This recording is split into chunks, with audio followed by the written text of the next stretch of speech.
చూస్తున్నాం. నాగార్జున యూనివర్సిటీ దాటుకుని YS Jagan convoy మనకు కనిపిస్తోంది. గత కొంతకాలంగా కూటమి సర్కార్ జంగిల్ రాజ్ ఆంధ్రప్రదేశ్లో రాజ్యమేలుతోంది. ఈ జంగిల్ రాజ్లో హత్యా రాజకీయాలు జరుగుతున్నాయి, ఆటవిక సంప్రదాయాలు కనిపిస్తున్నాయి. వైఎస్ఆర్సీపీ నాయకుల ఇళ్లపైన దాడులు జరుగుతున్నాయి, ఇళ్లను కాల్చేస్తున్నారు, వ్యక్తులపైన హత్యాయత్నాలు చేస్తున్నారు. దీనిపైన ప్రజాగ్రహం వెల్లువెత్తుతోంది. ఈ ఆటవిక రాజ్యం పైన, జంగిల్ రాజ్ పైన పోరాటం చేస్తున్న వైఎస్ జగన్మోహన్ రెడ్డికి తమ మద్దతును తెలియజేస్తున్నారు ప్రజలంతా కూడా. మద్దతుగా ఆయన వెంట, కాన్వాయ్ వెంట రావడం ప్రస్తుతం మనకి కనిపిస్తోంది. కూటమి ప్రభుత్వం పైన వెల్లువెత్తుతున్న ఆగ్రహానికి ప్రతీకగా ప్రస్తుతం మనం ఈ విజువల్స్ ని చూడొచ్చు. వైఎస్ జగన్మోహన్ రెడ్డికి మద్దతుగా ర్యాలీగా బయలుదేరి ప్రస్తుతం అంబటి రాంబాబు నివాసానికి వైఎస్ జగన్మోహన్ రెడ్డి చేరుకుంటున్న దృశ్యాలు కూడా ప్రస్తుతం మనం చూస్తున్నాం. అంబటి రాంబాబు నివాసానికి వెళ్తారు వైఎస్ జగన్మోహన్ రెడ్డి. ఆయన కుటుంబ సభ్యుల్ని పరామర్శిస్తారు. అంబటి రాంబాబు నివాసం పైన దాడి జరిగిన తీరును తెలుసుకుంటారు వైఎస్ జగన్మోహన్ రెడ్డి. ఆయన ఇల్లు, ఆఫీస్ ఈ దాడిలో, టీడీపీ గూండాల దాడిలో పూర్తిగా ధ్వంసమయ్యాయి. వాటిని పరిశీలిస్తారు వైఎస్ జగన్. మా కరెస్పాండెంట్ పోతురాజు జాయిన్ అవుతున్నారు లైవ్ లో. రాజు, చెప్పండి. బిందు, ప్రధానంగా చూసుకునే కనుక ఎవరైతే మాజీ మంత్రి ఉన్నారో అంబటి రాంబాబు నివాసానికి సంబంధించి పచ్చ మొక్కలు చేసినటువంటి దౌర్జన్య కాండ ఏదైతుందో ఆ దౌర్జన్య కాండకు సంబంధించి కూడా ఆ కుటుంబాన్ని ఓదార్చేందుకు మాజీ ముఖ్యమంత్రి వైఎస్ జగన్మోహన్ రెడ్డి వెళ్తున్నారు. వెళ్లిన సందర్భంలో అడుగడుగునా కూడా ఇక్కడ అమ్మాయిలు కూడా అడుగడుగునా కూడా జనరాజాలు పడుతున్నారు. ఇక్కడ నియోజకవర్గం సంబంధించినటువంటి, గుంటూరు సంబంధించినటువంటి పత్తిపాటి నియోజకవర్గ లీడర్లు కానీ వీరు అడుగుతున్నారు. వీరితో మాట్లాడారు. సార్ చెప్పండి, ఏ విధంగా చూసారు? గతంలో ఎప్పుడు లేదు సెక్షన్ 30, ఇప్పుడు వెళ్తుంటే సెక్షన్ 30 వచ్చేస్తుంది. ఏ విధంగా చూస్తారు అసలు? అసలు ఈ కూటమి ప్రభుత్వం యొక్క పాలన ఎంత దుర్మార్గంగా ఉందంటే, ఆ రోజు అంబటి రాంబాబు గారి ఇంటి దగ్గర టీడీపీ గుండాలు వచ్చి ఆ కుటుంబాన్ని 7 గంటల పాటు నిర్బంధం చేసినప్పుడు పోలీసు వాళ్ళు ఒక్కళ్ళు కూడా, ఎంతసేపు డీజీపీ ఆఫీస్ దగ్గరలో ఉంది, వాళ్ళు తలుచుకుంటే ఎంతసేపు, పోలీసు వారి శాఖ తలుచుకుంటే ఎంతసేపు వచ్చి వాళ్ళు కంట్రోల్ చేయడం ఎంతసేపు, 7 గంటల పాటు గుండాలు వచ్చి భయభ్రాంతి గురి చేస్తే ఆ కుటుంబం, అంటే ఒకవైపు అంబటి రాంబాబు గారు, ఆ ఇంట్లో కుటుంబ సభ్యులు, ఆడవారు కానీ, వాళ్ళ యొక్క కూతుర్లు కానీ, ఎవరైతే కుమార్తెలు ఉన్నారు, మనవరాలు అందరూ ఉన్నారు, వాళ్ళు ఎంతో భయభ్రాంతి గురయ్యారు, ఎంతో ఇబ్బందులు పడ్డారు. అసలు అది ఎంత విధ్వంసం సృష్టించారంటే ఎన్నడూ లేని విధంగా, నాకు తెలిసిన గుంటూరు జిల్లాలో, గుంటూరులో ఎప్పుడు కూడా ఆ నగరంలో జరిగినటువంటి సంఘటన చోటు చేసుకుంది.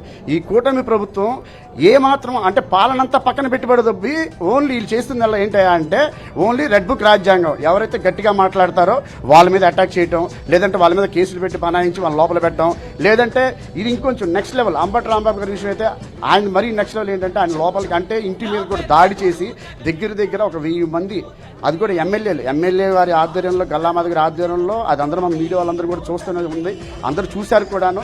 ఆ కుటుంబాల మీద అటాక్ చేయడం జరిగింది.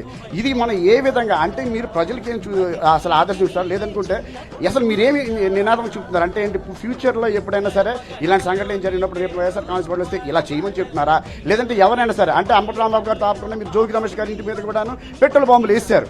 ఇలా వేసుకుంటూ పోతే అంటే వైఎస్ఆర్సీపీ కాంగ్రెస్ పార్టీ నాయకులందరినీ కూడాను అంటే వాళ్ళందరూ బలి చేయడం, వాళ్ళు చంపడం మీ యొక్క లక్ష్యమా, లేదంటే వాళ్ళెవరు కూడా బయటకు రాకూడదు, ఆ యొక్క కుటుంబ సభ్యులు ఎవరు కూడా బయటకు రాకూడదు, అంటే వీళ్ళందరూ చంపేసేస్తే మేమే ఏలాలన్నటువంటి ఒక ఆలోచనతో ఉన్నారా, అసలు భయభ్రాంతులు చేస్తే ఆలోచన ఉన్నారా? మీరు వాస్తవంగా చూసుకున్నట్లయితే వచ్చిన దగ్గర నుంచి దగ్గర చాలా మందిని కూడాను కేసులు పెట్టి అందరూ లోపల పెట్టడం బాధించడం జరిగింది.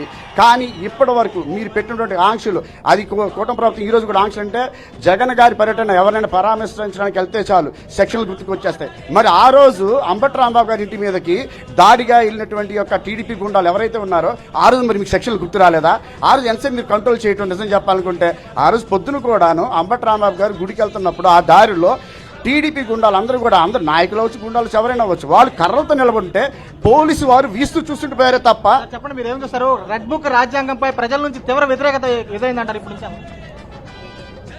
రాష్ట్రంలో రెడ్ బుక్ కి నారా లోకేష్ గారు ఈ మధ్య ఒక కొత్త నిర్వచనం పెట్టారు. రెడ్ బుక్ అంటే కార్పొరేట్ కంపెనీలకి, పెట్టుబడిదారులకి రెడ్ కార్పెట్ వేసి 99 పైసలకి ఎకరం భూమి ఇచ్చేటువంటి సంస్కృతినే రెడ్ బుక్ సంస్కృతి తీసుకొచ్చారు.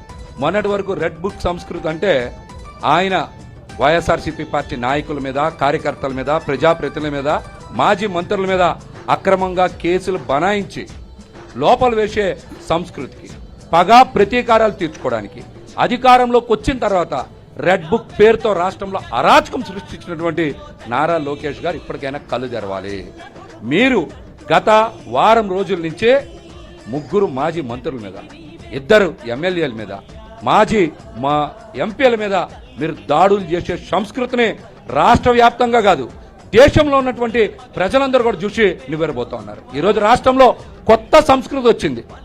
రాళ్ళు ఇసరడం, బాదులు పట్టుకొని కొట్టడం, కొత్తగా యువతకి ఉద్యోగాలు ఇవ్వకపోగా వాళ్ళు నేర్పించిన సంస్కృతి ఏంటంటే పెట్రోల్ బాంబులు తయారు చేసి వైఎస్ఆర్సీపీ మాజీ మంత్రుల మీద ఇళ్ల మీద దాడి చేయడం. ఇదేనా మీరు రాష్ట్రానికి దిశానిర్దేశం చేసేది? ఉద్యోగాలు తెస్తారు, పెట్టుబడులు తెస్తారు, పరిశ్రమలు తెస్తారు అనుకుంటే రాళ్ళు ఇసరడం, బాదులతో కొట్టడం, పెట్రోల్ బాంబులు తయారు చేయించడమో మీరు నేర్పించేది?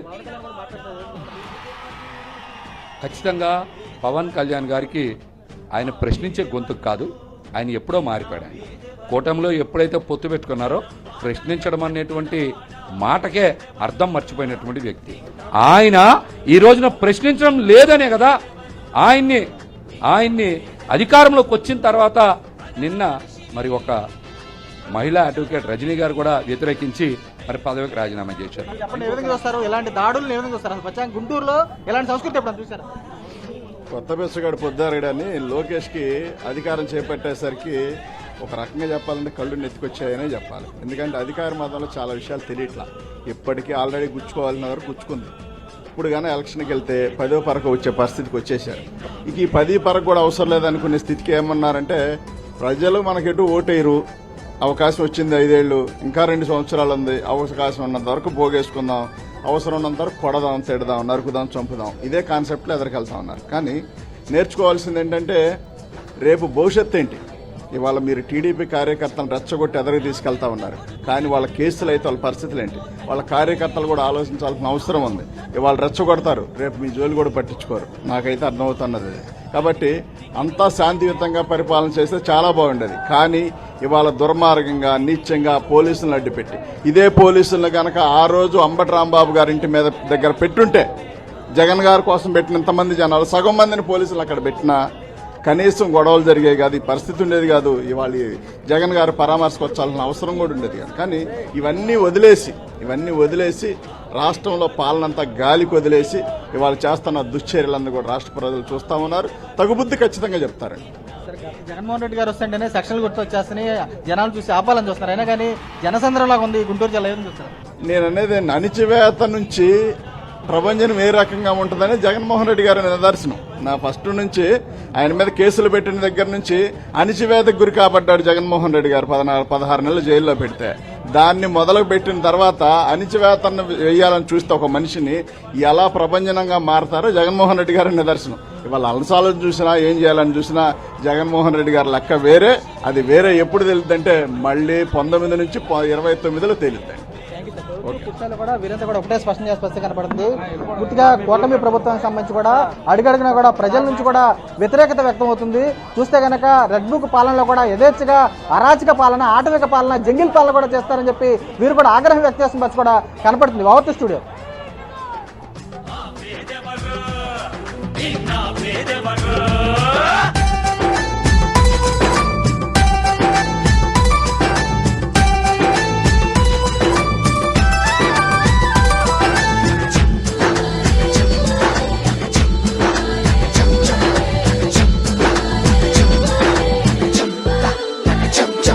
నా పెద్ద కొడుకు జగనంటారు ఓ తండ్రి, నా చిన్న కొడుకు జగనంటోని ఓ తల్లి.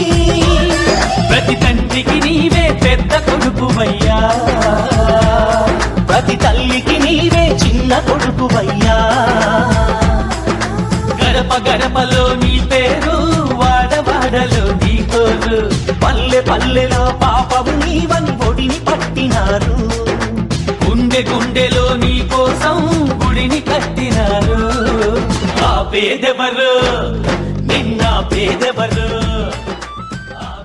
జగనన్న జగనన్న జనమంతా నీనంతా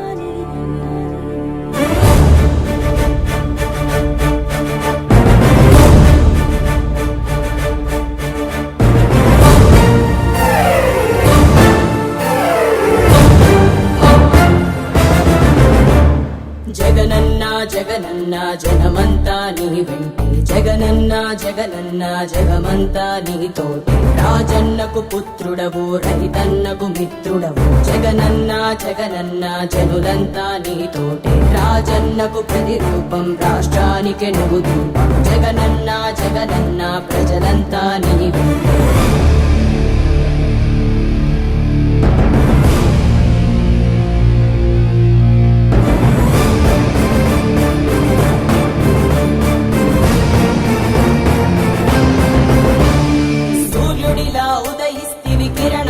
ప్రసరిస్తివి పేదోళ్ళ బతుకుల్లో చీకటినే తరిమేస్తివి నిరుపేదల తోడుంటివి నిర్భాగ్యుల నీడంటివి మీకోసమే నేనంటివి మీలో నేనొకడంటివి రాజు నీవే మా రాజు నీవే ఆశవు నీవే మా శ్వాసవు నీవే రాజు నీవే మా రాజు నీవే ఆశవు నీవే మా శ్వాసవు నీవే జగనన్న జగనన్న జనమంతా నీ వెంటే జగనన్న జగనన్న జగమంతా నీతోటే రాజన్నకు పుత్రుడవు రైతన్నకు మిత్రుడవు జగనన్న జగనన్న జనులంతా నీతోటే రాజన్నకు ప్రతిరూపం రాష్ట్రానికి నువ్వు దీపం జగనన్న జగనన్న ప్రజలంతా నీ వెంటే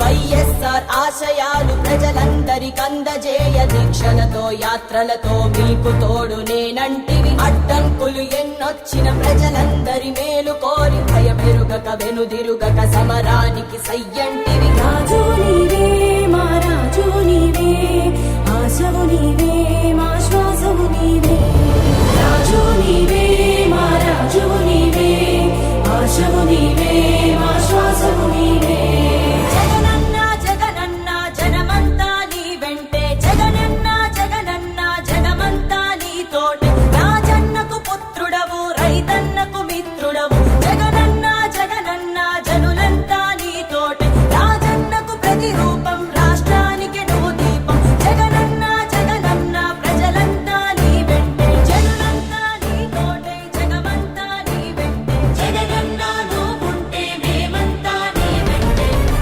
జగనన్న జగనన్న జనమంతా నీవంతా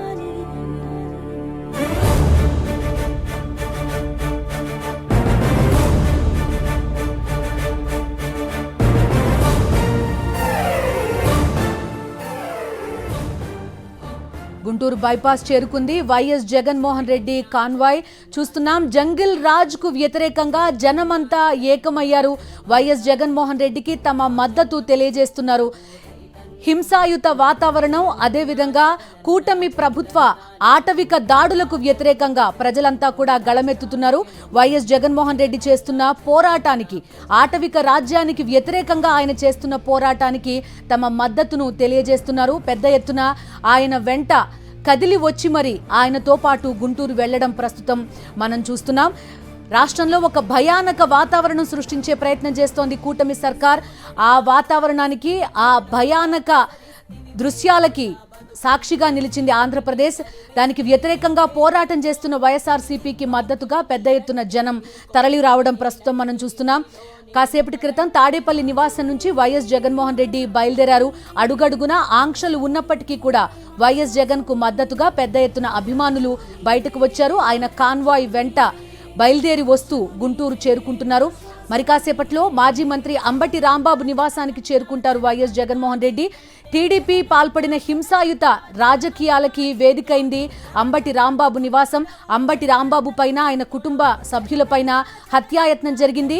ఆయన ఇంటిని, ఆఫీస్ని పూర్తిగా ధ్వంసం చేసేశారు టీడీపీ గూండాలు. తెలుగుదేశం పార్టీకి సంబంధించిన ఎమ్మెల్యే స్వయంగా దీనికి నాయకత్వం వహించినట్టుగా మనకి కనిపించింది. సో వీటన్నిటికీ వ్యతిరేకంగా పోరాటం చేస్తున్నారు వైఎస్ జగన్మోహన్ రెడ్డి, వైఎస్ఆర్ కాంగ్రెస్ పార్టీ. తమ మద్దతును వైఎస్ఆర్సీపీ కార్యకర్తలు, జనం తెలియజేస్తున్న దృశ్యాలు మనం చూస్తున్నాం.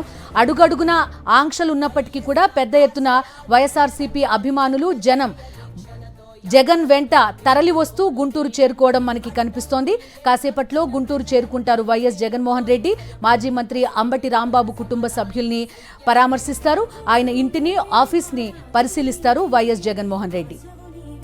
మా శ్వాసవు నీవే రాజు నీవే మా రాజు నీవే ఆశవు నీవే మా శ్వాసవు నీవే. ఒక పక్క దేవదేవుడు మరి అఖిలాండ కోటి బ్రహ్మాండ నాయకుడైనటువంటి శ్రీ వెంకటేశ్వర స్వామి అపరాధం చేయటమే కాకుండా తిరిగి పదే పదే దాన్ని మళ్ళా చెప్పుకుంటూ ఈరోజు తప్పు మీద తప్పు ఇంకా చేస్తూ ఉన్నారు. ఈరోజు రాంబాబు గారి ఇంటి మీద జరిగినటువంటి దాడిని తీసుకుందాం. రాంబాబు గారు ఏం చెప్పారు?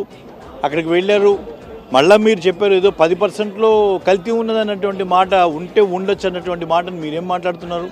మేము ఒకటే అడుగుతున్నాం, అడల్ట్రేషన్ గురించి జనరల్ స్టేట్మెంట్ కాదు మీరు ఇచ్చింది ఒక ప్రొవోకేటివ్ స్టేట్మెంట్, జనాల్ని రెచ్చగొట్టేటువంటి స్టేట్మెంట్ మీరు ఇచ్చారు. దాంట్లో మీరేమీ ఏదో ఒక చిన్న చాలా సున్నితంగా మీరు మాట్లాడాల. జంతువుల అవశేషాలని మాట్లాడతాం, అవశేషాలను కూడా మాట్లాడకుండా మీరేం మాట్లాడారు? రెచ్చగొడుతూ మాట్లాడారు, జంతు కొవ్వు అని మాట్లాడారు, పందికొక్క కొవ్వు మాట్లాడారు. ఇటువంటి దానివల్ల జనాల్ని రెచ్చగొట్టాలనేటువంటి మీ ధోరణి ఏదైతుందో అది తప్పు. ఈరోజు జరుగుతున్నవన్నీ కూడా తీవ్రంగా